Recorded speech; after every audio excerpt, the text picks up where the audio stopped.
Selamat pagi teman-teman, sahabat petani sawit dimanapun Anda berada. Tentunya kita memiliki kebun sawit. Pastinya kita menginginkan sawit itu tumbuh dengan bagus, tumbuh dengan sehat, dan dapat menghasilkan.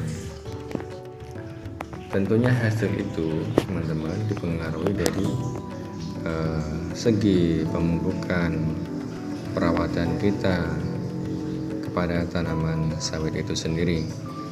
Kalau kita dalam pemupukan dan perawatan asal-asalan saja, tentunya akan menghasilkan sawit juga tidak bisa maksimal.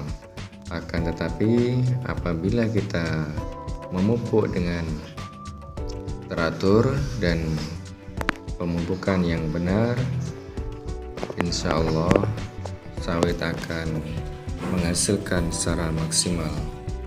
Adapun ada beberapa kesalahan-kesalahan yang nantinya akan saya uraikan di dalam pemupukan sawit. 5 kesalahan dalam pemupukan kelapa sawit, ya, petani ini wajib, saya rasa wajib memahami dan mengetahuinya. Memiliki peranan yang sangat penting dalam bertani kelapa sawit. Pasalnya, ketika terjadi kesalahan ataupun tidak maksimal dalam penggunaan pupuk, maka biaya besar untuk pupuk akan sia-sia. Hasil produksi buah kelapa sawit pun akan menjadi minim. Petani kelapa sawit pun akan merugi karena hasil kebun tidak maksimal. Untuk itu, pada hari ini saya akan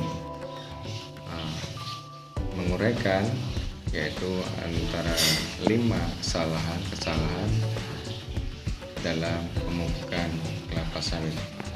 Adapun 5 kesalahan dalam pemupukan kelapa sawit tersebut,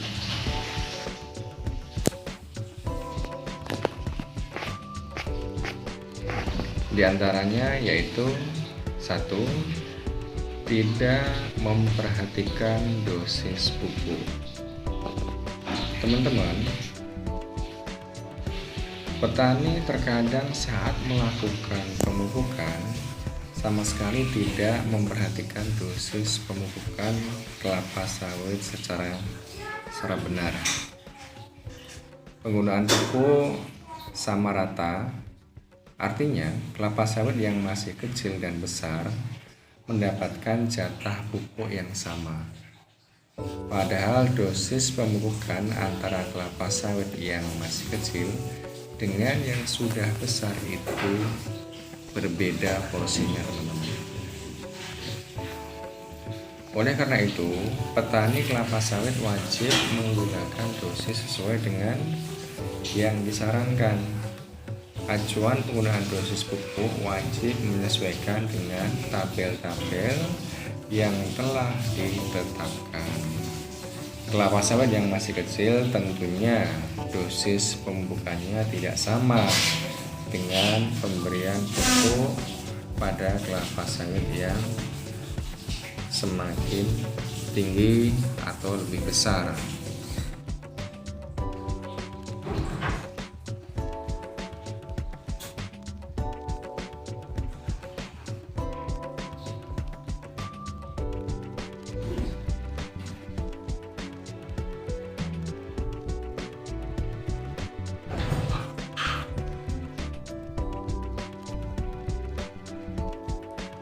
Ke depan, apabila umur kelapa sawit sudah melewati 17 tahun ke atas, maka dosis pemupukan pun akan menurun kembali.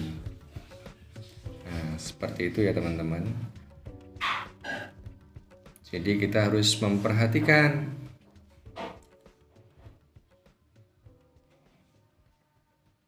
porsi untuk sawit itu sendiri.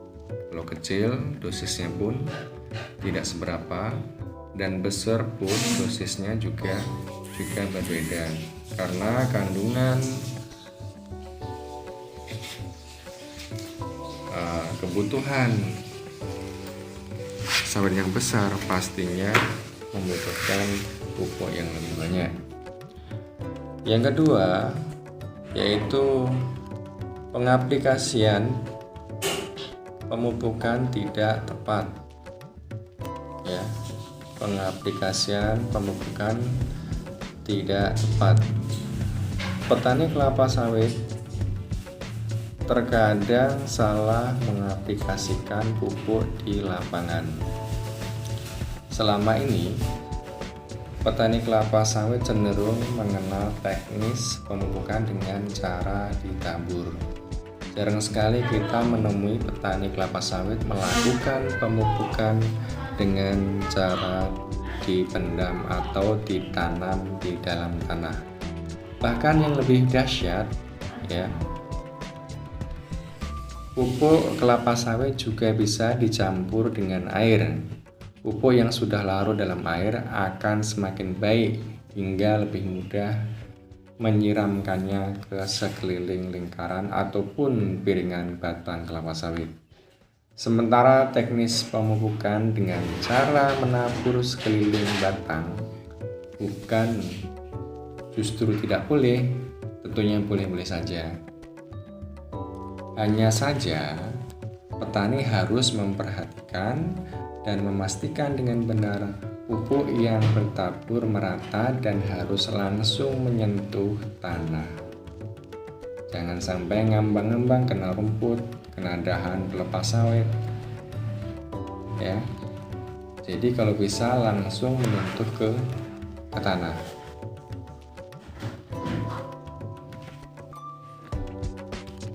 Apabila pemberian pupuk ini tidak merata ataupun menumpuk, maka pupuk pun tidak terserap dengan baik. Atau istilahnya pupuk kelapa sawit yang ada justru banyak yang menggumpal. Kemudian yang ketiga teman-teman, perhatikan rotasi dalam pemupukan. Ya. Perhatikan rotasi dalam pemupukan, putaran dalam pemupukan. Itu kita kena perhatikan. Petani pun ketika pemupukan jangan hanya mengikuti jadwal rutin dari pelaksanaan pemupukan itu sendiri. Misalnya ketika ada rencana bulan depan untuk menggunakan pupuk urea, NPK, Yaramila, dan lain sebagainya. Tetapi bulan depan itu justru musim kemarau. Ketika mendapatkan kenyataan ini, maka hendaknya tidak dilakukan. Jangan dulu melakukan pemupukan di saat musim kemarau. Kandungan di dalam pupuk akan lebih banyak menggumpal. Demikian juga ketika hujan turun teman-teman, pemupukan juga tidak tepat. Pasalnya kondisi tanah yang banyak air di dalam tanah, akibatnya pupuk tidak berfungsi dengan baik, bahkan memungkinkan unsur hara itu hanyut terbawa oleh air hujan.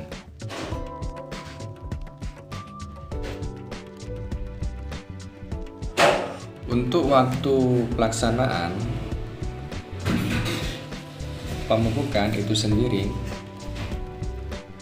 hendaknya pilih waktu yang tepat.